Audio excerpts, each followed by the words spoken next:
Welcome back to my series on using painted paper. Now, sometimes you might wonder, where do you get inspiration when you're making art? Well, I looked on Instagram. I just looked up #painted paper and found a bunch of cool things. This is actually from East Bay Kate. And so she makes these adorable little birds and she calls them Scrappy Birds. And I'm thinking she calls them that because she uses scraps of paper that she uses from other projects, what she gets from other projects, and then makes them into little birds. So that's what we're gonna do. We have all this painted paper, but it's not all in good condition. Sometimes it's a part of a piece of paper. And once you get started making collages with painted paper, you'll have a bunch of this.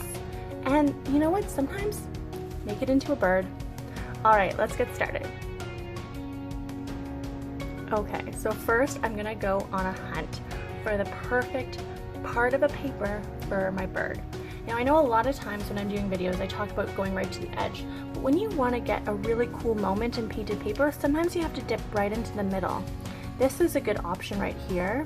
There's almost like a curve there and I like that. I like using moments that are already in the painted paper to give me directions of what to do. This is also really pretty, but I'm almost thinking this is better for like maybe a wing. So why don't I go ahead and cut out this to be my bird body.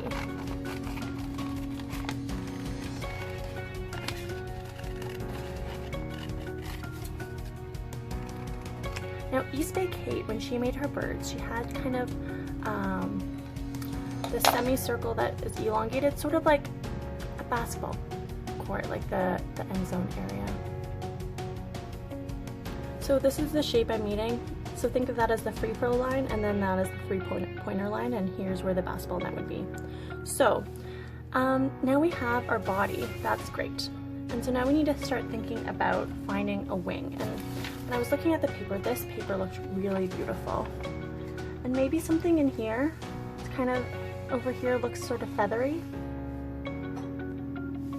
So this is what I initially cut out, but I don't think that the end curve needs to be pointy. So I think the curve that would attach to the body would be round.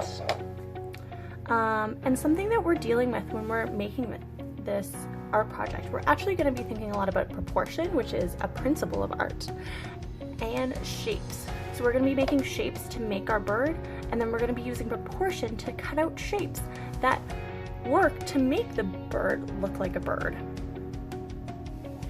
Now when you're using different papers that have already started to be cut out, what's really cool is sometimes you can actually just see something in a shape. Now in this bird that I've already made, I have this really fun hair, and I'm actually thinking this would make super fun hair. Alright, so I'm going to try to cut it out. Now, because you're just kind of figuring out what to do, it's okay if you decide to just wing it and cut it. Now when you're cutting down, you're going to want to turn the paper around and then cut up. That's a really good technique for cutting paper that I've talked about a lot, and lots of art teachers suggest that. So, well, that's kind of funny. It's kind of like he has spiky hair, but it almost feels too tall. Maybe a little bit to the side.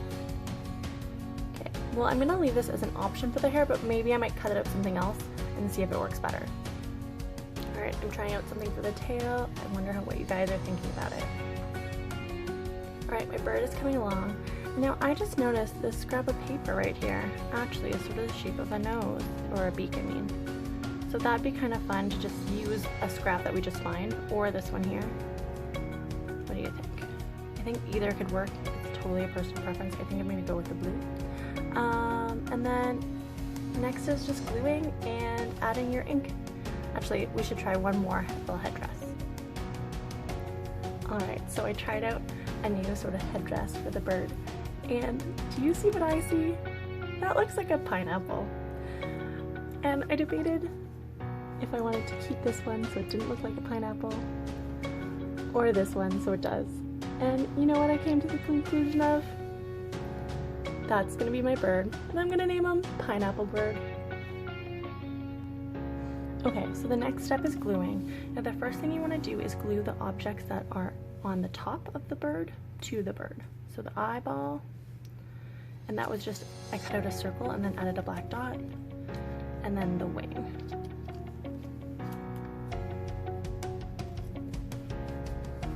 right? And now the stuff that goes behind the bird is a little trickier. I actually think it's best to lift up the bird and then actually glue it to the back of the bird before we glue it to the paper. Alright, so we need to get this just right so it looks like a pineapple. I think that's good. Alright, and then this one, just on the back. I want it angled up just enough. Okay, that looks good too. And then, of course, the beak. Now you can decide to tilt the beak up. Actually, that looks pretty cute. I'm going to leave it like that. Okay, so now we're going to glue it to our page, and we have to think about where on the page we want it to be. I want room for the title Pineapple Bird, so I'm going to move it a little bit higher than my other bird. I think that'll be perfect.